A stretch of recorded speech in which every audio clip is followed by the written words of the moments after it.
Welcome back to another episode of the Swagcast. Today I have a very talented artist, a UFC scene's best editors, and the king of controversial UFC videos. Today we have JayMMA. What's going on, Jay? I'm doing good, man. Shout out to you reaching out, man. Happy to do this, man, for sure. Well, I figured I already had a lot of Toon Squad on here, so mine's well mine's well run through the list and finish it off. And that's actually one of the main things I wanted to talk about. So mine's well just get it right out of the bag. When I had Pry on a couple weeks ago, I had brought up Toon Squad, and to my surprise, because I always assumed he was the leader or something of some sort, and he was like, "Nah, that's all Jay." And I figured you did the graphic designs because you are a very talented graphic designer behind the scenes, and you've been getting more like vocal about the graphic designs as well. Not like these graphic design bots, but you be doing your thing. And Right. but kind of like take me through like starting Toon Squad and like the like thought process behind that. Well, first off, I want to say Toon Squad does not have a leader. I really dislike when people say that. It's kind of, it like feels weird. We don't have like a leader. It was like we were already like in a Discord chat, not like an actual server, but a chat with each other. And then we were just sitting in prior stream, and he brought up like the ESFL thing. So I was like, let's do it. Let's make it like an official team, I guess, and let's compete in the ESFL. But it's not like, no disrespect to the UFC 5 camps, but a lot of these guys, they play UFC 5 together, and that's pretty much it. Like that's you know what I'm saying. That's really it. Like with Toon Squad, it's just like we brothers for the most part. We stand up 3-4 a.m. playing games, trying to figure out new ideas for content, shit, just talking about life, shit like that. So it's not really like on a group thing. And then when we did the ESFL thing, it was like, okay, that's cool. Let's actually try to like make it like a thing. We got all these personalities. Why not, make it a thing? So that's what we did, and we here now. That's actually cool you mentioned that, because when a lot of the times now when I see Toon Squad pop up, I think of you guys more as like a content team more than just the UFC team, because Hmm. you guys have been playing a lot of games. And one game that comes to mind is Texas Chainsaw Massacre. You guys love that game. Like Yeah, you yeah, guys were like begging for a patch on that more than UFC 5 at one point. yeah. Um, but like take me through like the thought process behind like making the content with like the guys. Is it kind of just like you guys are in a Discord, one of you guys just start recording and then like boom? Because I know there are like very close friendships between all of you. I will admit, uh, most of us, I'm not gonna say most, more than likely me, we on CPT. If you know, you know. So like a lot of times we say like we'll get on at this time, and the shit like never happens. But when we actually do plan it, we'll be like, all right, get on at this time. We probably don't even have like idea of a video. We just get on. All right, we playing WWE. What we doing? Elimination Chamber. Bet, cool. Let's record. It's like that. So pretty much pick a game, and the thought process is behind it. How can we make it as entertaining as possible? It's not like nothing forced. It's pretty much when we upload videos, that's pretty much what we do every single night. Well, not every single. Nah, I'm lying. Every single night. That it's like our daily gaming sessions just on video. So it's not anything new for us. We don't have to force anything. And you pay attention, we don't even do intros. Like it's not like no set intro. It's just like hop straight into the gameplay. So and that's pretty much like the thought process behind it. It's not like anything said. I think the only time we actually like planned something was the video where we talked about UFC 5 and like the community. But even then, like that was like free ball. Like there was no script for that. Like we planned it like, okay, we're gonna drop it on this day, we're gonna record it this day. But outside of that, a lot of our videos are just like on the fly. And I kind of feel like that makes it unique. Yeah, no, for sure. It gives it that like raw feel, and it is entertaining because you guys are all friends. So like you guys are just like throwing it out there. Be the conversations you guys have sometimes is Yeah. wild. And that UFC 5 video that you speak about, actually, I do remember that coming out. I think it was like early January, late January, Mhm. maybe. Yeah, That yeah. that was a very controversial video, and I do want to get more into the video making in a second. Um, but one last thing about Toon Squad, and that is the branching out into different games. Is that something you guys are going to be doing, like for like now on, straightforward, only playing different games, or is there ever a future for UFC 5? That's definitely. See, Swaggy always gets the exclusive. We got an announcement, but I don't know when you're gonna upload this, but it's probably gonna be before. So, is it gonna be this week? It's Yeah, gonna be this this one's week. I this dropped it Wednesday.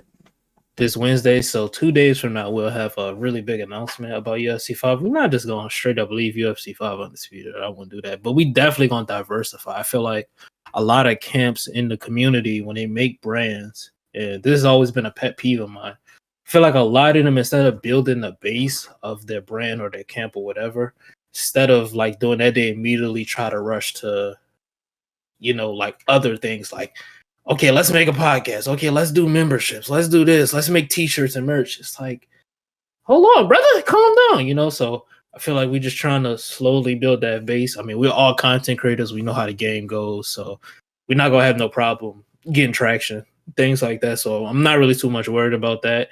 But yeah, we're not leaving UFC 5. We got some special, some very, very, very, very special coming this Friday. So yeah. No, all right, I'm excited for it now. You got me on the edge of my seat because just when I thought UFC 5 might be dead, you have showed me some hope. But I want to hop into the video making a little bit because you're, if not the best, one of the top editors in the scene. Maybe behind, if not very similar to Navality. You guys Mhm, both have different editing styles, but both very talented in what you do. mhm. I kind of, because I know I've actually been a part of one video before, and it takes you a very long time to get all of the research done and the editing process done. I want you to take me like through the research and the actual editing itself. Don't give away any secrets unless you Yeah, want yeah, to, yeah. No, but no, no. By the way, speaking of that, I'm still gonna drop that video. I already edited it. I just haven't like dropped it yet. I've been waiting on like the right time. But going into like a video, shout out to Nabaldi, because going into UFC 5, I got a lot of people talking about, oh bro, I'm going UFC 5 come up, bro. I'm gonna change my content. I'm gonna do this, I'm gonna do that. Going into UFC 5, I was gonna make a fucking point. I was gonna change my content. And then Nabaldi, I had been on Nabaldi like since he was doing the UFC 4 tournaments. But when he dropped that winning with every method in UFC 5, I was like, okay, I don't gotta do that. I don't like copying people's stuff. I ask him for advice like every now and again. I just recently dropped a video that's kind of similar to his. I had to make sure. I was like, bro, be honest. Am I copying you, bro? And he told me, what his answer was. I was like, okay, I'm gonna fix that. I got you. I don't like copying people. I've never been like a fan of that. I know that's kind of like the way to get popular on YouTube. I gotta be honest. So I kind of try to take an idea if I see it and try to make it unique to my own. At least if I am going to quote unquote take an idea. But as far as like editing videos, gaming videos, they're pretty much straightforward.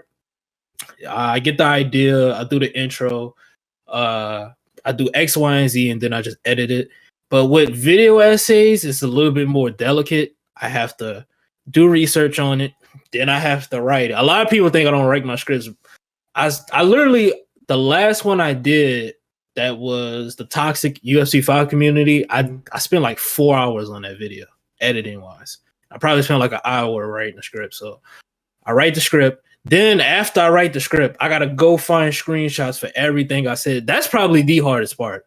Like trying to find screenshots and news articles and things like that for each and everything I talked about. And then once I do that, then it's the editing process. I chop all my audio up first, make sure it sounds good. Then I put screenshots and everything over it. Then I add the effects, and then I add music. Sometimes I add music during it. It just depends on how I'm feeling, but that's really much like the process. And then people like it, so I continue doing them. And that's kind of I like making it. I just been really prioritizing entertainment and quality over quantity. Hmm. Not to say quantity isn't bad, because to get good quality, you have to put out quantity. If that makes sense. Mhm. But I feel like a lot of guys is just showcase Monday, Tuesday, Wednesday, Thursday, Friday. Showcase Monday, Tuesday, Wednesday, Thursday. I can't do that. I can't do that no more. I just can't.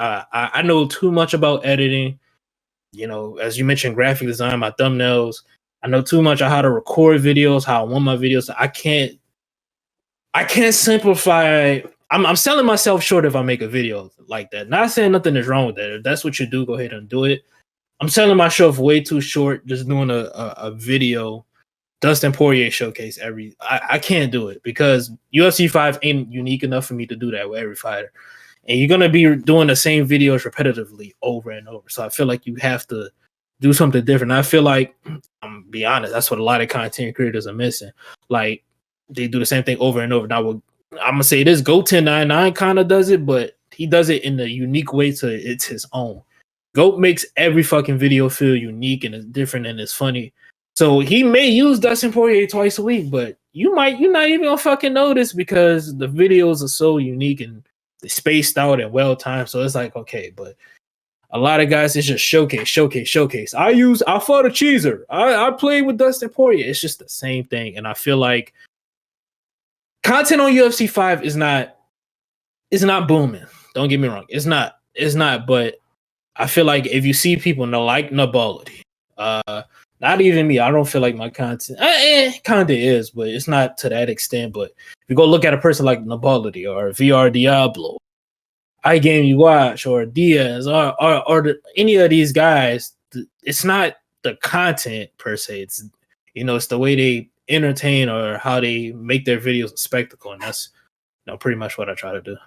Yeah, I was gonna mention some of them too, and also I wanted to mention some of these content creators that you're mentioning are they also live stream a lot, and I feel like the live streaming is more of their personality as well. Like I don't know if as much now, but I know back in UFC 4, Goat 1099 streamed a lot, and Naz has been absolutely popping, and some of the other UFC content creators that also live stream, and some I myself got stuck at one point in the showcase kind of method of things because like in the UFC realm that's kind of like all but like that game gets Mm-hmm. depressing after a while, especially if you're Yeah, playing it every single day. Like especially me, like I was live streaming it like 4 to 6 hours a day, and then like hopping off and just editing straight like UFC content, and that shit's horrible to do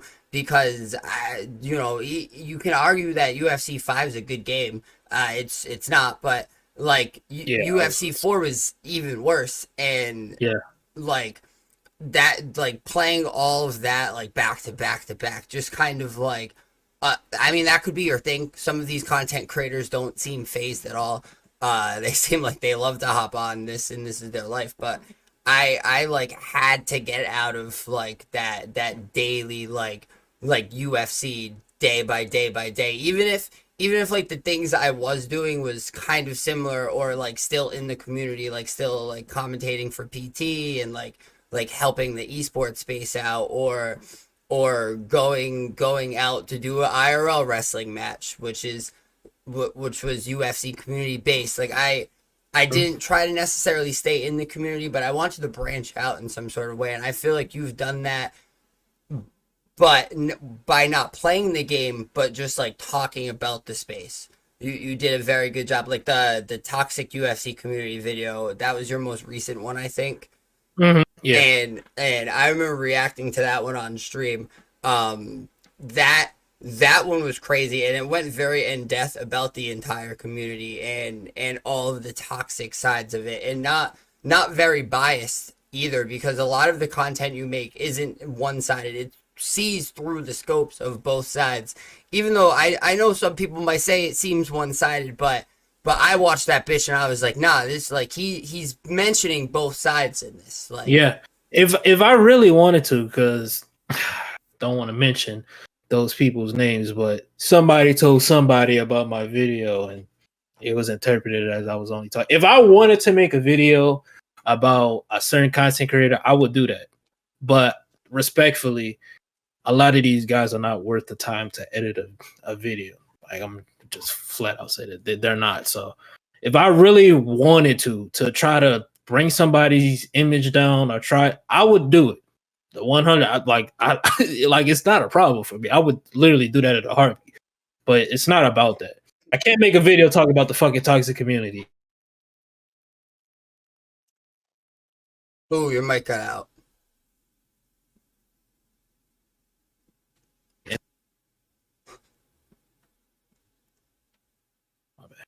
Okay, like I was saying, it's a bit hypocritical to make a video talking about the UFC 5 community being toxic, and then I come right behind that video exposing another content creator being toxic. You know, it's kind of hypocritical. So with these video essays, I try to stay as neutral as possible.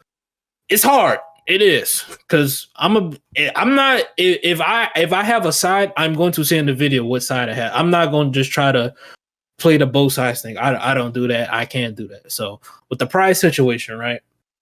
In that video I talked about, I was like, why Pride did some things wrong, I still agree with him. It's not like I don't disagree. I said it in the video. Some people took it wrong. I could have went in. I'm gonna tell you. I'm gonna give you an exclusive. In that video, I was gonna talk about how Crooks made 3 videos. If you go watch the video back before the 3rd chapter, the last line was talking about Crooks making 3 videos. I had a whole nother 2-minute segment about him doing that. And then when I proofread it, I was like, all right, come on, this is petty. You know, I had another instance with Romero.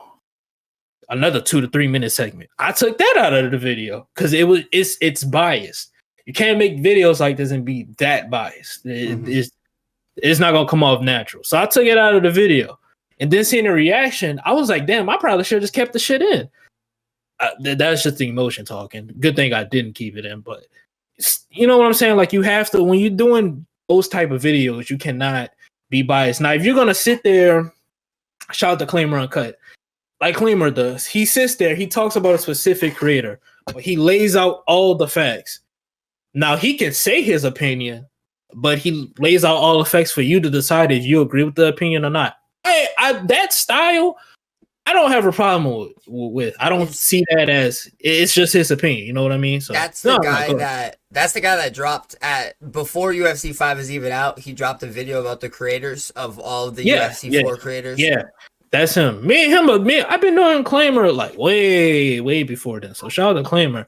He's cool, bro. Like, yeah.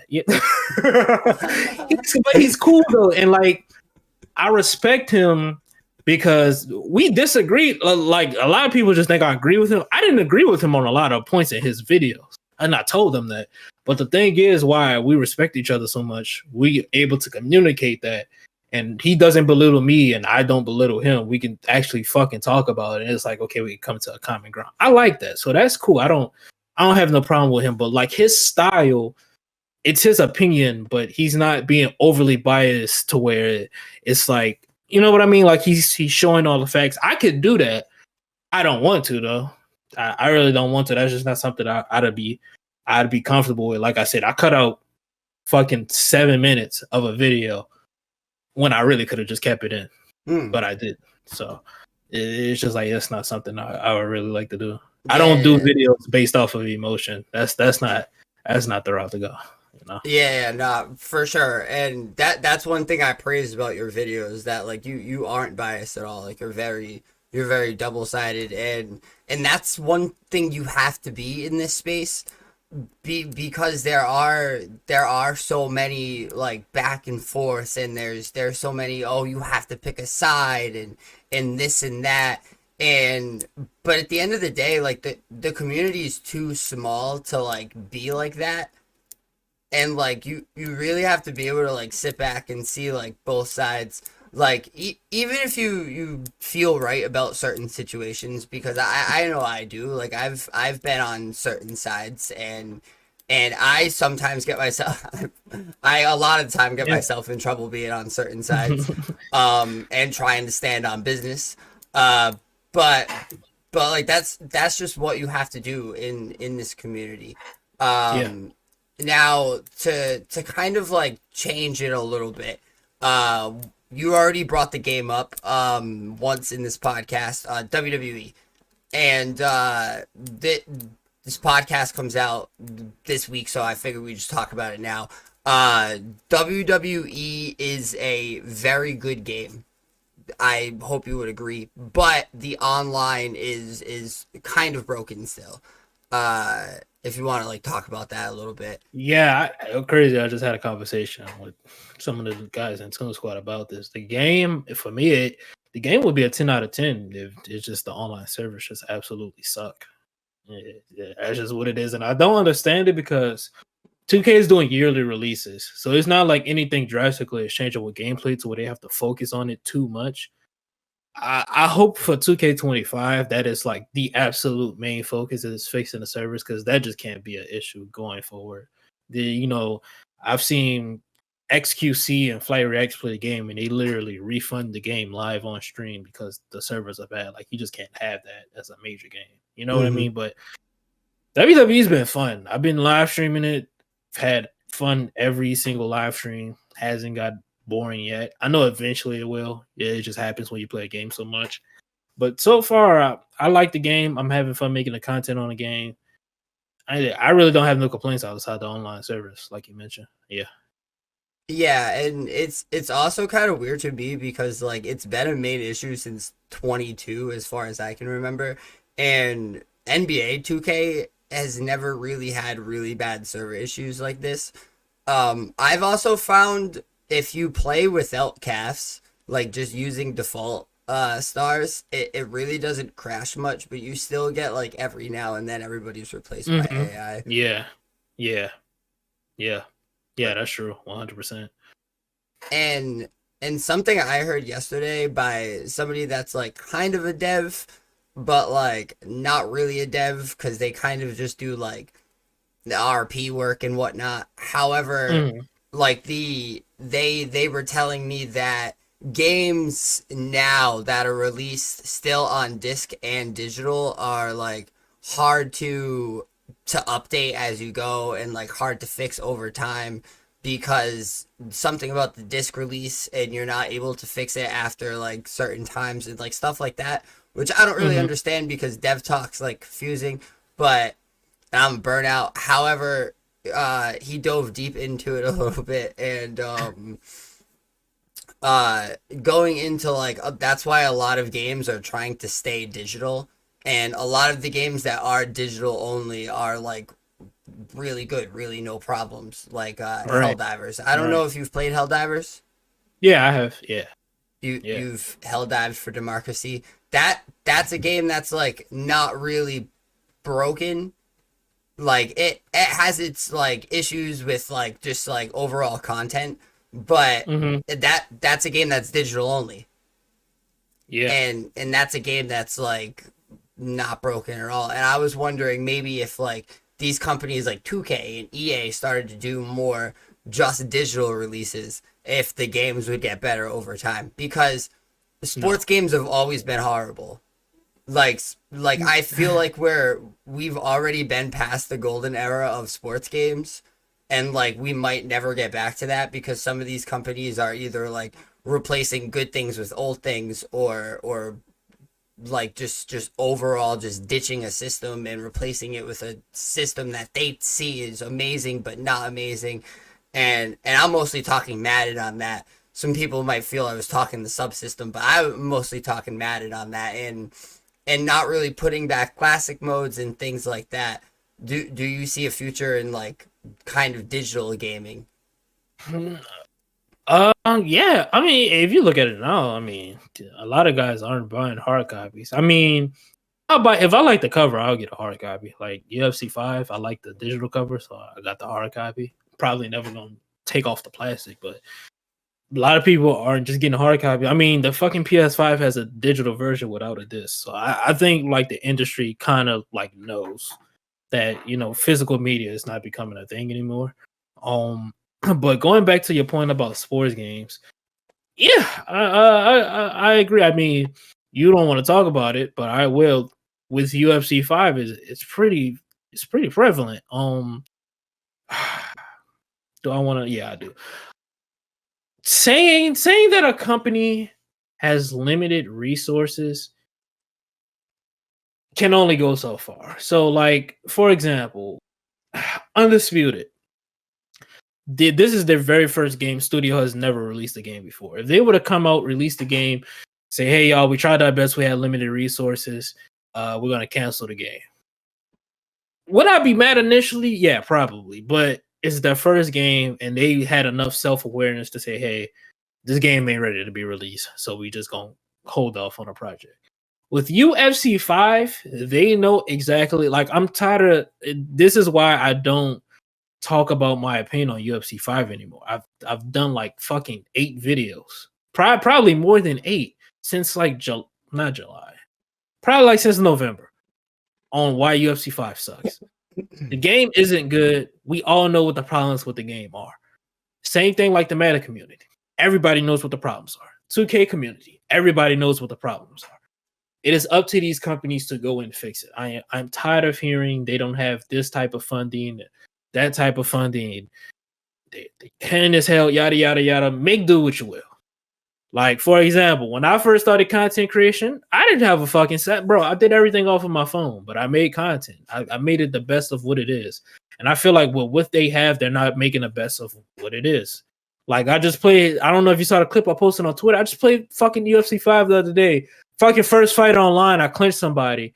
And then, like, the game glitches out and he has his arm stretched out and he's still able to knee me in a, like, I did see that. it's like, yeah, it's like come on, bro, like stuff like, and this is the fifth, we're on the 5th installment going into the 6th one, and it looks like they're alluding to yearly releases. I don't really care about that. Oh, okay, the games aren't good anyways when they were on 3-year release, so yearly release, it's okay. But it's like shit like that. Like, I don't understand constantly defending these games over and over. Like, when will it stop? I understand you get your free copy, you get to make content early. That's cool. I'm gonna tell y'all a story. Tell you another exclusive. I signed the NDA when Undisputed. I signed the non-disclosure agreement. Literally the next day, I made a video about why one of the renders they dropped sucked.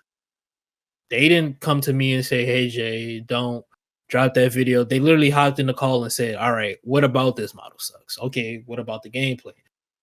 That's why people gravitate more towards games like that and indie devs like that, because they're open and honest. With UFC 5, they are not, well, not EA, 2K, etc. They are not open and honest about what they're doing with these games. UFC 5 was marketed as a game, brand new engine, you could throw elbows on the ground, new subsystem, and then you get the game, and really the only thing new you got is the subsystem. It's like, okay, come on now, really? Same bugs that we were having on the old engine, some of the same character. Like, Bobby Green still has the same model he's had since UFC 2. Like, TJ Dillashaw, same model since UFC 2, just with tattoos. It's like, come on now. I know damn well limited resources ain't the cause of that, dude. It's as simple as this. These companies realize that when they have absolutely no competition in the market, people are going to buy no matter what. They're going to buy it. It's the only basketball game. It's the only football game. It's the only MMA, boxing, whatever. They are going to buy it because it's the only of that kind. You go look at Call of Duty, even when Battlefield was out, when Battlefield was at its peak. Call of Duty had the kind of, if you go look, some of the best years of Call of Duty were when they were competing back and forth with fucking Battlefield, Black Ops 2 and NW3 and Black Ops 1. You go look at that. That's like the fucking golden years, some may say, for COD. They were cooking. They were cooking. With these 2K games, you can even go look at 2K 13, 14, 15. When they were competing with NBA Live, those are some of their golden years. That's what a lot of these games need. Having exclusive no license does no good for any community. And I really feel like with the UFC 5, given how small the community is, they do not need an exclusive. We need another MMA game, point blank, period, just for the sake of getting EA to stop being lazy. Like I mentioned before, they realize they have MMA fans by the grip of the nuts. They're going to buy the game no matter what, no matter how trash the game is. So they can say, "Oh well, it's the same exact game, same models," and people are still going to buy it. Like flat out, people are still going to buy it. So Mm. that has to change. Yeah, no, 100%. Like, and I've spoken to a lot of game changers that have like told me that they at the release they were pissed about a lot of things and they were vocal about it. And I don't remember seeing them being vocal about it, and I told a lot of them that as well. That and, Uh, and that's my thing, right? You say something to them in private, yeah, we don't like this, and then you get in public, and the people that are saying the same thing that you quote unquote dislike are saying that you're completely refuting that on in public. You see, I don't like the whole you got this position and you play both sides shit. I can't that's why I can't agree with a lot of these game and changers. and that's You know, why one thing I wish, I wish I could talk to one of the devs, because or one of the devs would just come out and speak, because we get a lot of the talks from the game changers, as to where like a lot of these other teams, we're getting talks right from devs. But EA is such a massive company, but the way they keep their dev teams, they don't have a lot of devs for some reason, and all of these teams are like not as big as they should be, and they're picking from other teams and like putting them like on, and yeah. that's not to like put excuse to the devs, but like that's to blame like the higher ups of EA's, like And I bet you 2K does that too, and that's just a horrible thing, because it's taken away from a lot of these devs and it's taken away from the game. yeah, for sure, I agree with that. I definitely agree, but and outside looking in, I could probably say this because I hear a lot of guys say, "Well, the devs actually care about the game." Hey, listen, they may actually care, but they're not showing that. When they did that roundtable, when they were going around to different MMA outlets, one of the devs was talking about the controls, and the controls weren't even. He was talking about UFC 4 controls instead of UFC 5 controls. It's like you're working on a game and you don't have enough courtesy when you're talking, trying to promote the game as a developer. You don't have enough common courtesy to know the difference between the UFC 4 and UFC 5 controls, and it got called out on Twitter. So it's like it's saying they care and then they do stuff like that. It's kind of like, again, goes back to public perception. The game changers can say we've been telling them this and we agree with y'all, and then you get in public and myself or another content creator says the exact thing that you claim you just said to the developer. You can't. I don't understand the back and this is how a lot of this back and forth starts, which is kind of like fucking stupid to me. Like you say, I told the developers that the game is trash, and then I say the game is trash, and you get mad at me when you literally just told. Like you get what I mean? It's like it's a stupid cycle. Honestly, it's a very stupid cycle. Yeah, a lot of the problems are all because the game's bad, and it's just like it's just a room full of content creators that think they're on opposite sides, but really they're on the same side. Exactly, Just exactly. arguing for Like no reason at the end of the yeah, day, and and that's why I'm more or less, I'm speaking to everybody. I'm friendly to everybody with the UFC community. I'm starting to now see it slow down and more people agree. There's certain people that are still always going to talk. Um, but hopefully one day it simmers down, and hopefully EA fixes the problem, or we get a MMA game by one of these low key developers, like the Muay Thai game that's currently being worked on, or their the street boxing, underground boxing, I believe are you it's talking about called. bloody Yes, knuckles? Yeah, yes, yes, bloody yeah, bloody knuckles. yeah. Shout out to Love Um, Seat, man. Yeah, yeah. that game is so fire. I played that game for like 4 hours, and you can only do like the tutorial spars right now. But I was going Mm-hmm. like absolute bonkers. This shit's great. The head movement in that game is crazy. Yeah. There's a wrestling game being developed that's like strictly folk style and like college wrestling. Which would be awesome to see, like the way they like did that with like mocap and stuff. Um, Also, you spoke about Undisputed, who Yeah. just released a massive career update, which I was addicted to for a little bit. That game makes my CPU want to explode. so I've tend to not play it anymore. But it if you can kind of talk about Undisputed a little bit, I know they're set to release on console this year. Um, from what I've been told and what I can say, me personally, I honestly do not know if it's releasing on console this year. Like that's like been something that's in the dark for a minute. I don't want it to. Honestly, I don't think it's ready. I've been pretty vocal about that to them on videos. I don't. The game ain't ready. If they release it this year and at least 50 of the problems are fixed, they got a decent game that they can build off on going into Undisputed too. But if we get this console game, it's the exact same thing we have on PC. It's not gonna go well, and that's kind of what I'm scared about. Um, I'm very scared about that. I'm very worried. I'm hoping whenever we do get an announcement or a trailer or whatever, which I'm gonna be making a video on a day. Uh, it's it, it's scary. It's really like at this point, there's no when that drops, is no more excuses. I can't like say, oh, they're indie company. I can't say that no more because once it drops on console, there's like you get no more excuses because you're not in early access. You're not fixing bugs. You feel like the game is ready enough for full release. You, I can't, I can't give you an excuse. I didn't give UFC 5 an excuse. I didn't give WWE an excuse. I can't like indie company or not. I can't give you an excuse. So. Yeah, no, I feel the same way. Once it's out of early access, you can't really give it excuses anymore. And I've been really hard on it since it came out, and because like it's been over a year in early access, and I still feel like it's ass. Even though like they've fixed a lot of problems, but online is still like a mess to play. There's still a lot of cheesiness and things like that could be patched or fixed or problems could be solved. Mm-hmm.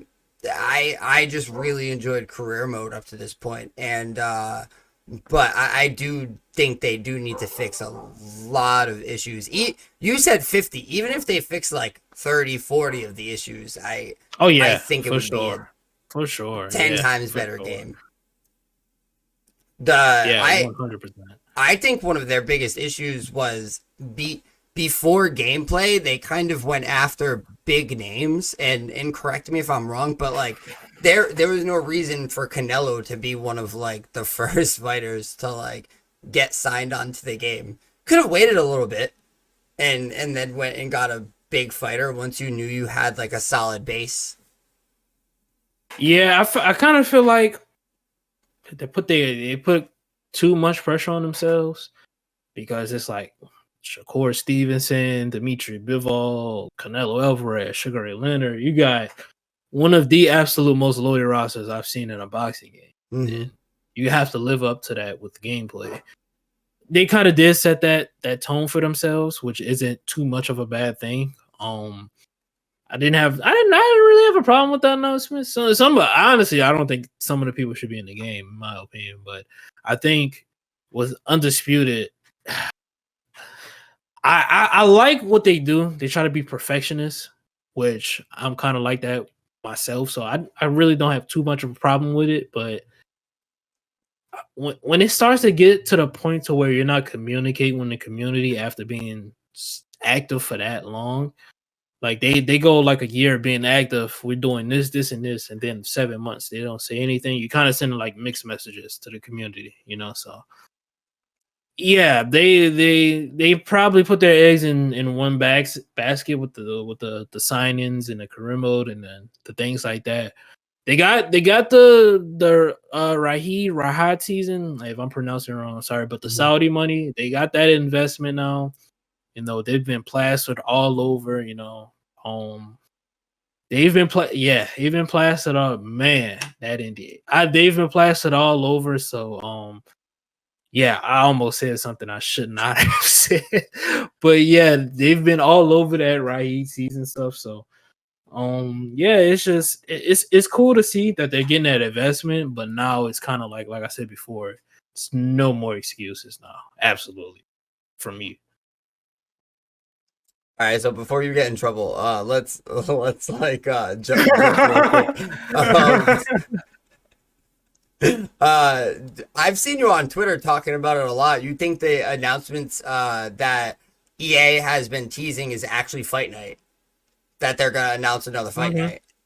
How do you feel Yeah. about that? So, um, me personally, I'm not a fan of the Fight Night. Well, I'm a fan of the older ones, the modern ones like Champion and Fight Night Round 4. I'm not really that much of a fan. This new game is going to be made by the same company, well, the same studio, EA Canada, who develops the EA Sports UFC 5 game. So, really not that confident in us getting to a great product given what we've gotten the past 5 installments with UFC 5. Well, 4, 5, 3, so that sort of thing. We'll see. Supposedly it's called Operation Moneyball, whatever. I'm gonna be honest. Whether that game is trash or not, they're gonna make a shit ton of money. So they're going to make probably more than they have made since UFC probably 2. They're gonna make a lot of money off of that game. That game is gonna be ass. If people don't know, the reason why they stopped making boxing games in general because the game did not sell well. Fight Night Champion sold the absolute worst out of every Fight Night game. It's hands down the worst. It sold the worst. I think it barely touched 1 million bought. So like they know what they're doing. Like eventually, and I feel like it's starting to trend with UFC 5. Eventually, UFC 5 is gonna get to that point to where they're gonna just stop making the games, and then it's gonna be like, fuck, we don't have a video game anymore. But they're bringing it back. Why? Because they want to make money. It's EA. They see the fucking path UFC 5 is going down. What the EA Sports UFC 5 UFC franchise is going. They're like, yeah, this is probably not going to end well. Let's pick it back up with Fight Night. So I get it. This is what happens when you have non-exclusive licenses. Different studios can make different games. I'm gonna play it. I mean, it's a boxing game. I cover boxing games, so I'm gonna play it. Will I enjoy it? I don't know. Do I have faith in it? No. The game is probably more than likely going to be UFC 5 with boxing on the same Frostbite engine, just with different character models and boxing gloves. So I, I bet you it's really Conor hard. McGregor's a pre-order character. Yeah, they're gonna have a bunch of like MMA crossovers. It's a cash grab, and sadly, since I'm a content creator, I'm more than likely gonna buy the game because I actually want to make content. This is the thing. People say, "Oh, you play UFC 5 because it's a bad game." No, hold on, they don't say that. I'm sorry. You still play UFC 5 even though it's a bad game. It's not the fact UFC 5 is a terrible game. I don't like the game, but I enjoy making content on it. Like I enjoy editing the UFC 5 video more than actually playing it, which is actually fucking sad. But that's where I'm at with the game now. If I can put a smile on somebody's face with making UFC 5 content, so be it. I don't enjoy the game though. I have to push myself to actually record a video. I can't play a game more than fucking 2 hours, but I gotta push myself through that, But it's kind of where I am with combat sports games in general. So, I man, like it's tough.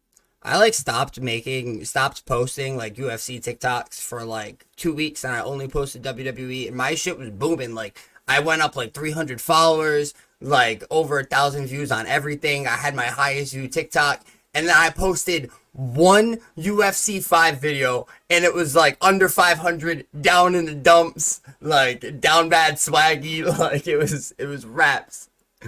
It was raps. Now, one thing quickly I want to talk about, or maybe not so quickly, is you are a big fan of combat sports, and you play all of the combat sports games. Mm-hmm. Um, have you ever done any sports, even if not combat sports, like just normal sports back in like high Yeah, school, back in youth? What did you do? high school. I really going into high school. I was like, I really wanted to play basketball. I'm still a big basketball fan, not as much as I was when I was a fucking teenager, but going in, I was a fucking fanatic.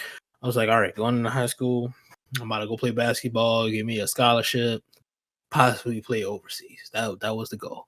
Then I realized I'm probably not gonna have a fucking growth spurt to 6'3". It's just not gonna happen. I'm 5'11" now. I'll probably be 6 foot. Bare, it's not gonna pass 6 foot. So I was like, fuck. I realized that like 10th grade year. I was like, this shit ain't gonna work out. So stop playing basketball.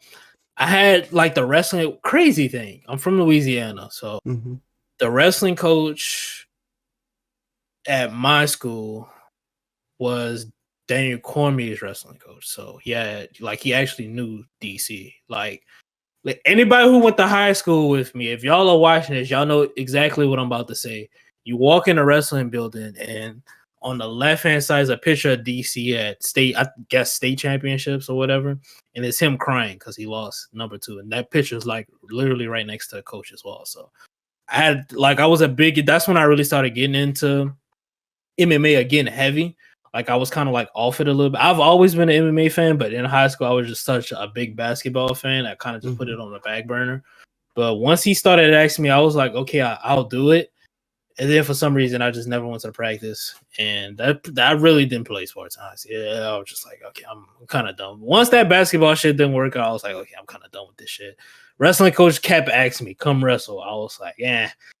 Looking back at it now, I probably would have did it. Ain't no problem. I definitely would have did it now, but I just had no interest in like wrestling and MMA, so it was like, I don't want to fucking do this shit. But now I box now.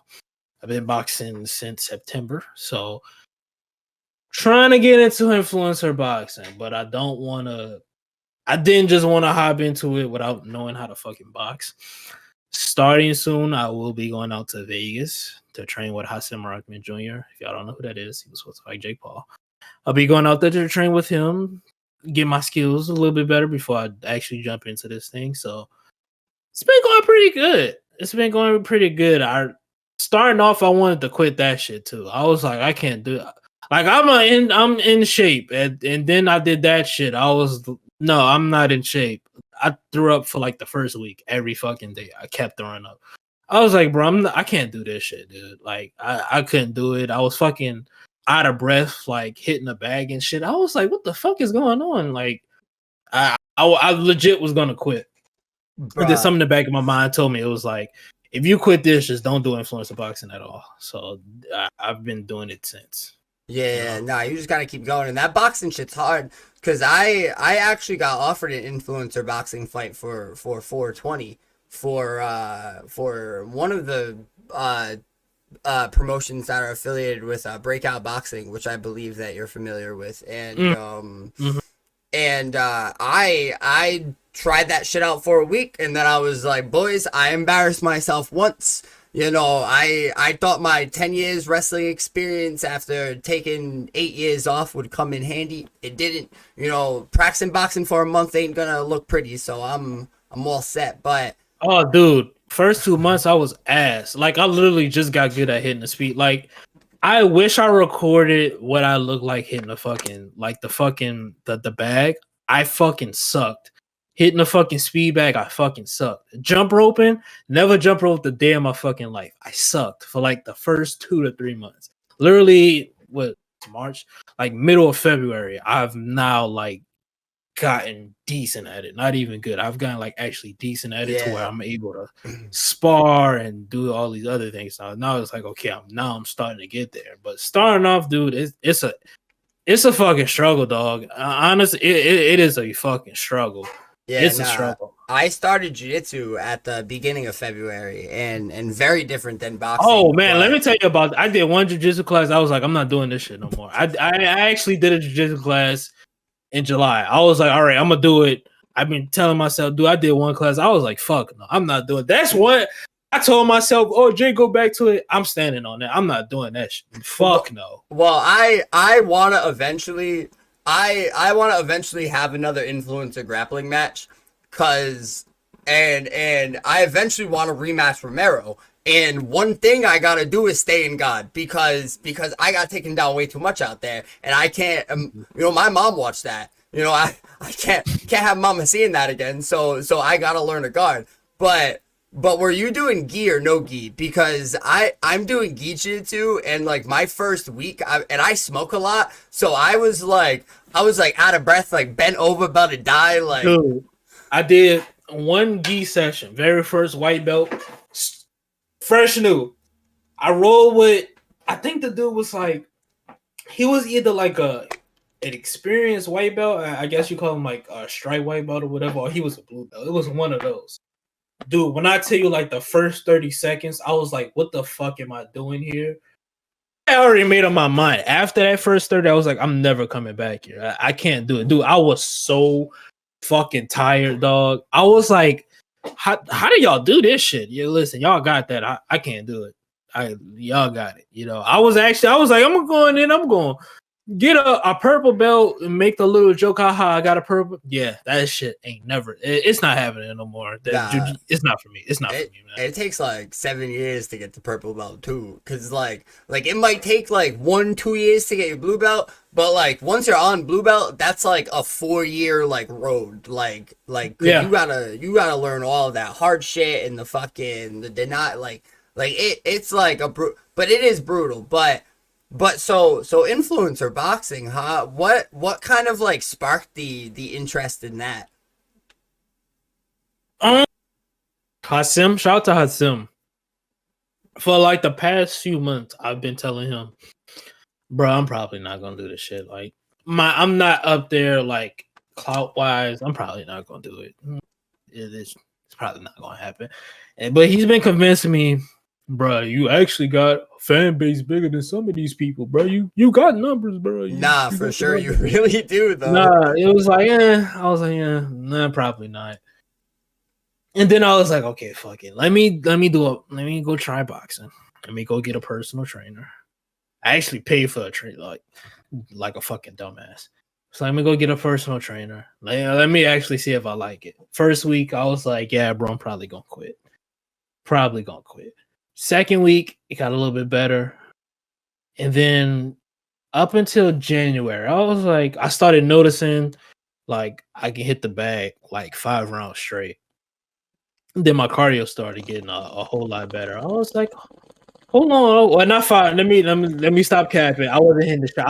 I was taking breaks. For somebody say, "Oh, you wasn't hitting no bag five." Oh, yes, I was taking fucking breaks. Obviously, I was That taking shit's breaks in hard. between the rounds. But when I was hitting it, it wasn't like I was dead tired, like I couldn't complete the workout. It was like kind of normal. And now that I'm actually in the ring with other people, that's a whole other thing. That shit is actually like way harder than I ever thought it would be. But I'm getting there now. When I go out there to Vegas with him, I kind of want to speed up this process. I am hoping I can start sparring pros. That is something I really want to do because I feel like to speed up this process, that's the only way I'm going to get better. So I am hoping when we talk about it and we plan out when I go up there, that happens. But the influencer boxing shit, I'm probably gonna do a fight on breakout first. Maybe, maybe not. I'm kind of indecisive on it. I may do a fight with that. I may fucking hold out, wait for misfits. That's just like what a lot of people do. I don't want to do the fucking cliche thing. So I don't know. I'm kind of just like iffy on it right now. I'm kind of just like I don't know what the next step is as far as that, but I'm gonna continue to like try to get better at it, because I actually like it, like the sport, like breaking down shit. So yeah, it's gonna be pretty fun. Content coming soon on it. About to actually start. Listen, a lot of people think, "Oh, you free on cam." I don't like bringing cameras around other. It's like weird. I don't It, know. It is super weird. it, Like I bring a tripod in. It's like everybody has their eyes on me. I don't like all that attention in public. It's very Listen, weird. It's I very weird. I walked into a college wrestling room with college wrestlers training for college wrestling meets and set up a tripod and shit, and I was getting some looks. I felt embarrassed. Yeah. Putting the singlet on, coming out in the singlet, they were looking at me like, "Who the fuck is this kid?" I was, bruh, trust me. It takes like time to get like used to that, and like Yeah. that. A lot of people be like all of my IRL shit I've ever dropped has been like funny or like whatever, but like that shit's kind of hard to do because like getting over like the hump of like actually like filming in public and like the and like actually having to edit shit, because me myself, I'm getting better at editing, but I fucking hate editing. I'm all day long a live streamer. I much rather just fucking hit that button, do whatever, like eat a sandwich in front of chat, like do whatever in front of chat. You know that chat's there for a reason. But like editing's brutal for me. But just like getting through the overall like hump of like wanting to like make IRL content's tough. Like I always say I'm gonna IRL stream when I go out to party or whatever, and like I never do, like ever. Yeah. Yeah, it's taken now. I'm kind of comfortable at the gym I'm at to where it's like, okay, I can probably bring a camera in here and not get weird looks because not everybody knows I do content. I do YouTube, the TikTok thing. So it's kind of like, okay, we understand it.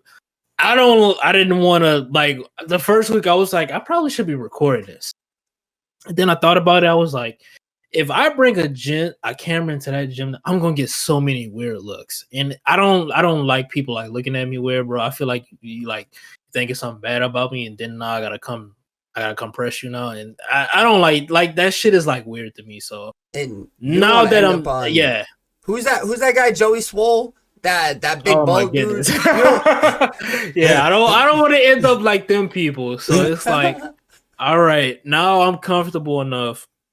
I know a lot of people in the gym. Now I can bring a camera in here, probably, make like a well-edited video, something like that. Now I'm at that point to where I can do that. But even then, I've been like contemplating it this week. It's kind of like I'm still like, it weirds me out a little bit. I don't know. It's just like being a content creator. It's weird because in public you're gonna get like a lot of weird people looking at you.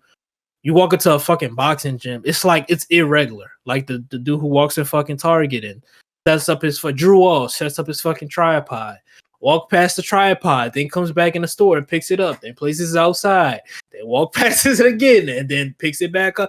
Like people, you're going to get weird looks, but it's something that you have to get comfortable. I have to step out of my comfort zone. I have to do that. It's a very weird thing. Yeah, I haven't even gotten to that point at my jiu-jitsu gym yet because like a lot of the guys that like train at my gym are like lawyers or engineers or like some like crazy office job, and I'm like, I'm content creator, we out here on Twitch every day, and like they see a tripod set up, they're like, the fuck is this kid doing, right?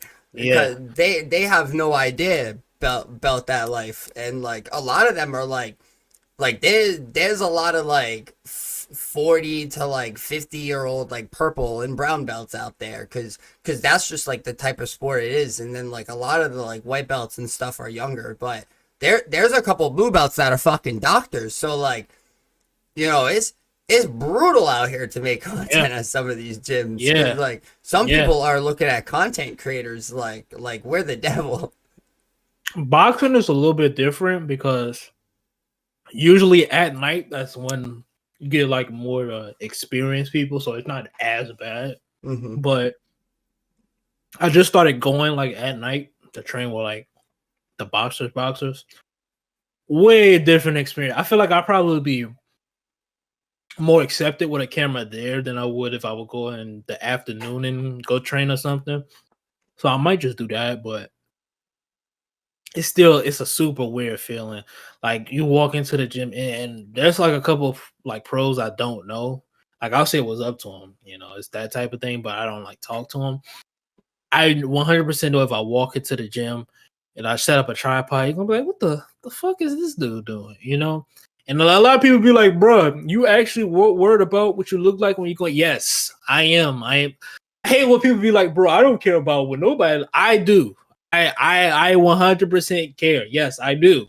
When motherfuckers looking at, I don't like people looking at me weird. And you're filming content too, so you don't want to come off as nervous in your content. Like you always want to be confident in your content. So like you don't want to be nervous because people are like grilling you on like the outside. Yeah, they're like looking at me. Really, it's like I don't want that. So when I do start doing it, it's probably gonna be a lot of night sessions because I know a lot more people there, and I'm comfortable with those people, and they know I do content. And I know if I bring a camera, it'll be good content. They'll probably want to be fucking on camera even more. So it's that type of thing. So I'm at that point now, but I feel like a lot of people starting off, they do like this real life content thing, but like going to gyms and learning martial arts, it does get a bit weird. It's like it's uncomfortable, but it's kind of like the part of being a content creator. Like you're doing new things, it's gonna be uncomfortable, to start off. Yeah, like at the end of April, I got the chance to. I'm going down to Jersey, and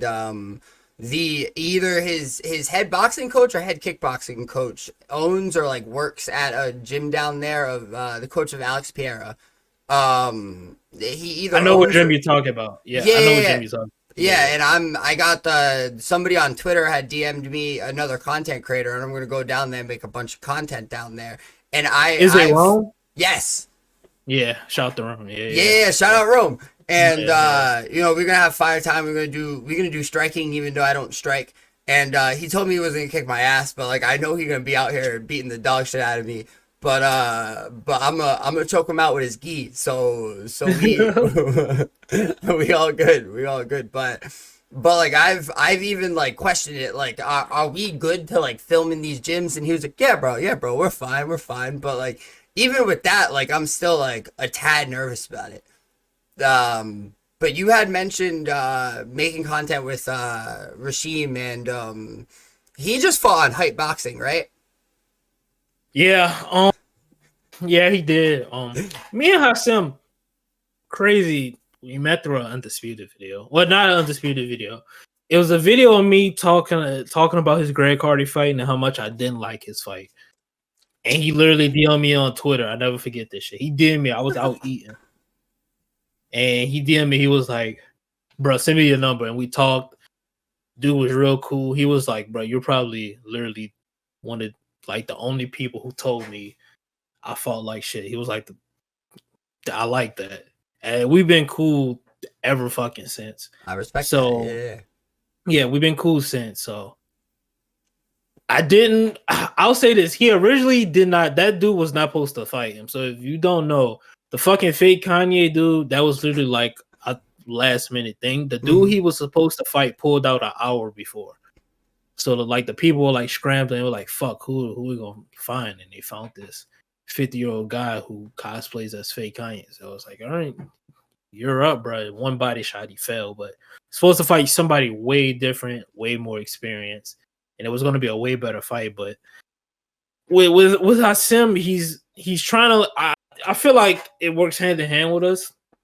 So like when we doing content and stuff like that, like he's really trying to get into it, and then I'm really trying to get into boxing. So it kind of works hand in hand. But bro, we talk damn near every day. Just about like most of the time we not even talk about fucking boxing. Sometimes like you just call me, check up on me, I check up on him, bro. We talk about life. So it's that type of thing, and I'm really just grateful that I actually met him, got our own little podcast thing going on. I'm gonna try to go out there to Nashville this weekend for the Misfits thing, because I know a lot of people I'm gonna try. I'd probably, I don't know. What's the main event? It's gonna the be Tanner the Fox main event? Yeah, it's gonna be the Fox versus Most Wanted and Evil Heroes. So I'll probably go out there for that because it's in Nashville. I'll probably try to get Pry or something to go out there with me because he's out there. I got a couple tickets. Might as well just bring somebody I know. So I'll probably go out there, but like kind of just grateful because now everything is starting to line itself up. I met him and started boxing. Then I got into the influencer boxing thing. So now it's just starting to set up, and like it's crazy. It's kind of crazy that I'm like fucking friends with a pro boxer. It's kind of like an eerie thing. It's kind of like I know a actual real life pro boxer who's extremely, I don't want to say extremely popular, but very popular. It's kind of like a weird thing. You did have me dying on Twitter with the tweets about the Hype Boxing production. Yeah, that shit was ass. They could have like, I could have had that as stream, bro. I could have did that shit for free and had it looking like way better. That was very that was piss poor. It was only their second event. I wish I can say it was their second event, but knowing how much they paid Hassim, I know they have money, so it's like, come on, man. Like you're putting out shit like then they charge $20 for it, so it's kind of like, yeah, like I spent $20 to watch that shit. The stream was not, it wasn't great. Some of the fights were actually pretty good, but the stream was not. It kind of like deval, like a lot of people think like we're so like used to like, you know, pro boxing, you know, events and MMA events, to where we see production is high quality. We take that shit for granted, but that shit actually makes or breaks a fight. Like if you were watching the UFC fight and the stream quality was in fucking 480p, you would be pissed off. It doesn't matter who's fighting, you would be pissed. Yeah. So yeah, it's kind of like that. Now I'm starting to see, okay, gotta start taking some of this quality shit a little bit, you know, more seriously. So I hope they get that shit together. They got to get that because they got a really good thing going. They got money, so it's not like they short on that, and they have to really go find somebody who knows. And I feel like that's the problem. I feel like they try to cut corners. Oh, no, we can do this shit ourselves, and it didn't work out. Go hire somebody who fucking knows how to run the event, bro, and do it the right way, man.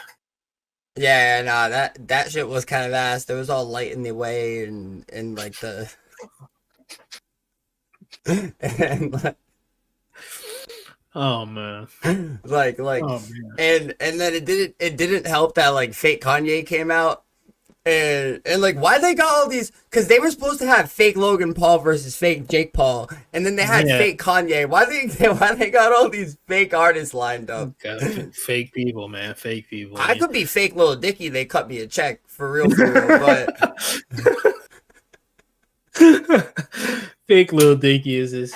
Oh man, that's crazy. Come on, Sly. Come on, that's crazy. Come on, man. Nah. I saw there's this small creator in the space, Lesler Gomez, he's always photoshopping his face on the main event, and I was dying because he actually had like mad people in a thread saying, "Damn, Lesler would have been a better event than this." I'm gonna be honest. He would have got knocked out viciously, like very bad. It probably would have been better for Hassim because he could have got a viral clip, but it wouldn't have been better for him. The same thing would have, like, a lot of people don't get, like, the small creative boxing scene is such a weird one because respectfully, a lot of these guys box and they are not good. They're boxing in their backyards and hitting the backs, and they actually suck. Well, they're getting guys and like me. I used to be one of those people. I used to shadow box. Yeah, I know what the fuck I'm doing. I'm telling you now, you do not know what you're doing. You suck. You don't look good. You suck. Dog shit. A lot of these guys think that, and they get in the. If Leslie was to get into a ring with Hassim, I will bet every single fucking dollar in my check-ins and savings account that he would have went unconscious, 100%. Because me and Hassim talked about it. I told him, I said, if you fight him, knock him out unconscious. You need a viral clip. I tell you, if you ever get a chance to interview him, ask him that, and he's going to tell you exactly what I just said. I said, knock him unconscious, and it is going to go viral because you can promote it as you just knocked out one of your biggest trolls. That is how it's going to go. I said, knock him unconscious, and he was going to knock him unconscious. So I don't understand, like, this whole, he would not have done better. He would have gotten knocked out viciously and turned into a viral clip. We have to, like, be a little bit realistic. How do you think he would have done against Jake Paul? I think with him, he's not a natural heavyweight. A lot of people look at a lot of his losses. He lost to Greg Hardy. Dude was 100 pounds bigger than him. He's fighting guys that are bigger, not better. So, like, he can evade and block the shots, that they're throwing. But they're 100 pounds fucking bigger than him. So even though he's blocking, the shit it hurts. Like, pro boxer or not, there's weight classes for a reason. These dudes are generating 5 times more power than Hassim is going to generate. So even if he's blocking and evading the shots, they hit him with one, it is going to hurt. I think if he's planning on cutting to 215, 200 pounds. That's been a goal since like last year. So he's cutting down. If him and Jake were to fight at like 205, 215, I am very confident he would have knocked out Jake. If not knocked him out, he probably would have won easy by decision. But I really think he would have knocked out Jake. Honestly, that's just my opinion. I think he would have knocked him out on a in that fight when he had Jake. That was on like a really short camp. That was like a 3-week turnaround. Like all that happened because he was originally supposed to fight Tommy. Tommy pulled out, so they had to find a new opponent, things like that. So that's like within 3 weeks of time, they had to do a press conference. Then literally 2 weeks later is the fight. I think on a full camp, he would 100% be easy. And if you're saying that because I know him, that is exactly why I'm saying that. Because I know him. I'm very biased when it comes to picks. Like, don't get me wrong. I can be like, all right, you're going to lose that one. Like, when he was fighting Greg Hart, I was like, all right, I thought Greg Hart was going to knock him out. I was like, all right, Greg Hart is probably going to knock him out. But he held his own. He probably should have used his jab more, moved around because he was the lighter guy. But now he's on an up and up. He's going to beat a lot of people. And I'm biased. So, yes, I'm going to ride with him every single time. That's just my opinion. You think he beats Jake Paul now? Yeah. 100%. Jake Paul's he's not great. Jake Paul's not no. Jake Paul bum. Jake Paul bum like, against other pros, but like he doing his thing. He doing like the pro boxer thing right now. You're supposed to fight bums. And even though I don't like him, kind of don't like how people are coming at him. Now, him fighting Mike Tyson is a whole different thing. I don't agree with that. I agree with y'all. Stupid. Yeah, that's stupid. But him fighting these guys, I heard they were wearing headgear and 16-ounce gloves, though. Yeah, I heard that too, and it's probably gonna happen. I heard that from multiple people.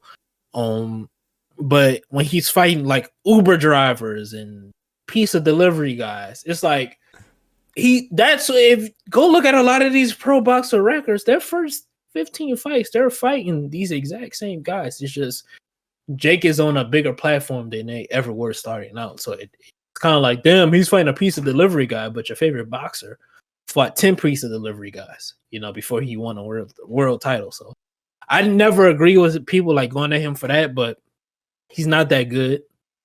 Will he be world champion? Who am I to say he's not? You know what I mean? I'm not one to say nobody can't do anything, but will he? At the division he fights at, I don't know. Probably not. Probably not. Who fucking knows at this point? I really think if he wants to become world champion, he's really gonna have to start fighting. He's 27. This is like prime. He's really gonna have to start fighting better competition. Now is the time to where he has to start fighting like actual ranked boxers who have amateur experience, who are like been boxing since he was doing fucking YouTube. He actually has to start doing that now. Yeah, but he's gonna get shredded. Yeah, he's gonna get shredded, but I would respect him more if he would. I think he would get more respect if he tried.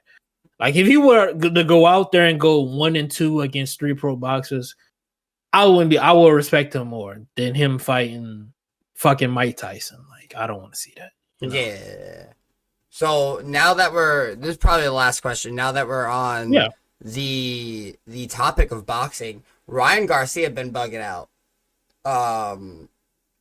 And a lot of people have different opinions on it. I really don't.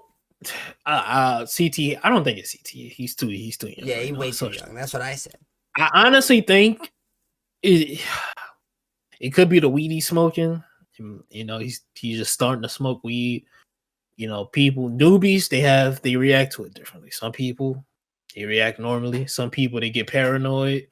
Maybe he's one of those people who get fucking paranoid. Who knows? Maybe he's fucking trolling. If he is, he's a damn good actor. But I don't even have an opinion on. I don't know what the fuck is going on, right? It's like one day he's cool, and then like one day he's going on a tyrant talking about Devin Haney is a devil worshiper, and like I don't know, dude. It's weird. I just saw a video of him shadow boxing in slow motion, and I watched the video without sound. I was like, oh wow, damn, he must have been going really fast. And then I click on the video with sound. This motherfucker is actually in like the video itself, like he's like actually moving slow as fuck. And I'm like, bro, like he's he looks crazy, you know. But I don't know. If you had to ask me, it probably he just started smoking weed. He's paranoid. That really could be it. Who knows? I don't know. I that shadow boxing video, he crossed his feet a lot. Yeah, I think he was just trolling. I don't know, dude. I think he was trolling. His coach looked so disappointed. Yeah, because I just seen the video of him hitting pads with that same coach, and he looked good. It was like that's the Ryan Garcia. Just stick to that. All this trolling shit is. I saw another video of like his bodyguard was like do the body punch challenge. And he was like, I haven't done this in mad long, and he just like beat the dog shit out of his body, like they had to like pull him off, and he was like, "Don't you ever stand up to me again." And I was like, "God damn, Ryan, that's crazy." It's just I don't know where his headspace is at. I don't know. The dude, he's damn well. Ryan is like 2 years older than me, so he's about to be a fucking damn near made $100 million in his career already. So. Kudos to him, bro. He's been famous for a long time too. Yeah, he's been famous since he was like fucking 16. So he really has to. He's been in that limelight for a while. Maybe he's finally cracking. Could be that, you know. And then he started smoking weed, and now on top of the pressure, now he's paranoid. It could be a lot of things. Like nobody would. Only he knows. He's the only man on this earth that knows what's going through his mind if he's trolling. We don't know. I can tell you this: that that event he's having with Devin Haney is probably going to get canceled. I'm kind of leaning towards it's going to get canceled. He's kind of fucking up sales. People don't want to watch him fight. Commissions are saying he's mentally unhealthy, and that event is probably going to get canceled. I heard they've been looking for new opponents because they're probably not going to let him fight. So yeah, it's kind of fucking shit up for itself. So he probably might want to. Yeah, he might want to slow down, but. That dude's creeping me out. I ain't gonna lie. He need to slow down, man. Nah, he been getting crazy for sure. But anyway, thanks for sitting down with me, Jay. You the man. Do you want to tell everybody where to go find you? Yeah, man. JayMMA, as y'all can see, JayMMA4 on X/Twitter. JayMMA YT on TikTok. Obviously, JayMMA on YouTube, and yeah, man, just. Hit that subscribe, follow button, all that good stuff, man. But most importantly, man, you know, just shout out to Swaggy for having me on. We were supposed to do this like last week, and then first day I overslept. Then the second day he had PC problems, and we finally got this out. So shout out to Swaggy. But y'all subscribe and go follow Swaggy, man. You know, one of the good guys in the community, man. So shout out to you, man. Appreciate you, bro. You the man. I appreciate you too. We'll see you next Wednesday. Peace.